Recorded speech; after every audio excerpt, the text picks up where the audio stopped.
Hello friends, यह dictation Ramdhari Gupta खंड first का एक्सरसाइज 43 है। स्पीड 80 वर्ड पर मिनट रहेगी। तो चलिए स्टार्ट करते हैं। स्टार्ट।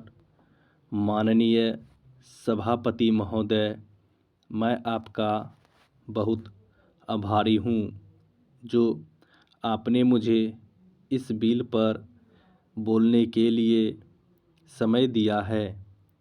यह जो बिल सहकारिता समिति को एक समिति में भेजने का निश्चय किया गया है, जिस पर कल से बहस हो रही है, उस पर मैं आपके आदेश से कुछ कहना चाहता हूँ।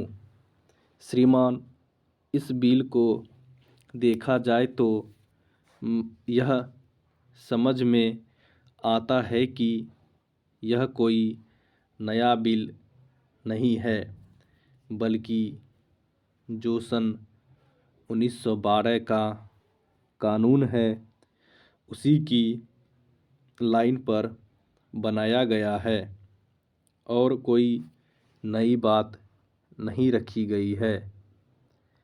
श्रीमान, इसमें सहकारी खेती की बात रखी गई है। अगर यह कहा जाए कि यह कोई नई बात नहीं है तो गलत नहीं होगा।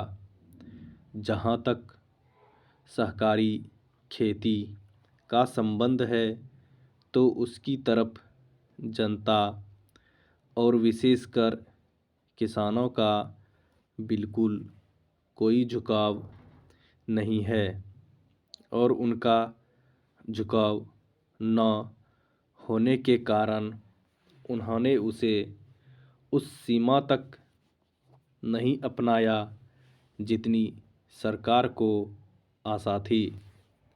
श्रीमान, आपको मालूम है कि नागपुर कांग्रेस में यह प्रस्ताव पास हुआ है कि सहकारी खेती कराई जाए।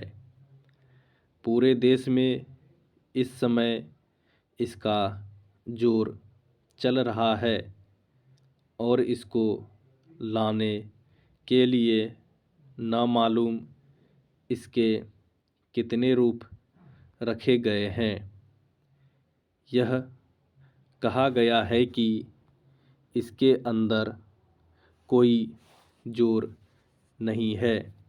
अभी तक एक माननीय सदस्य कह रहे थे कि राजनीतिक पार्टी के लोग यहाँ पर सहकारिता के संबंध में कुछ कहते हैं और बाहर किसानों से कुछ और ही कहते हैं।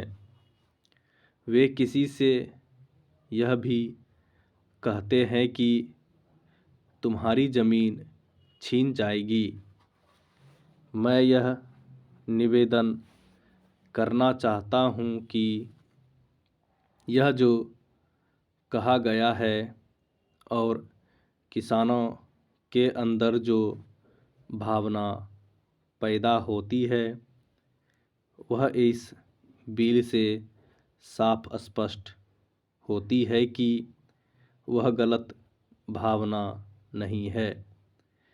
मैं यह जानता हूँ कि जब किसान पार्टी का जोर बढ़ा और किसानों की आवाज़ ऊंची हुई तो सरकार ने और हमारे नेताओं ने यह कहना शुरू कर दिया कि हम सहकारी खेती को किसानों के ऊपर लादना नहीं चाहते, बल्कि यह तो किसानों की इच्छा पर है। लेकिन इसके साथ ही साथ एक बात मैं पहले भी निवेदन कर चुका हूँ और फिर भी निवेदन करना चाहता हूँ कि नेताओं का अपना विचार होना चाहिए किसी सभा में जब यह कहा गया कि यह जो सहकारी खेती शुरू की गई है यह तो अंत में सामूहिक खेती की तरफ ले जाएगी। स्टॉप।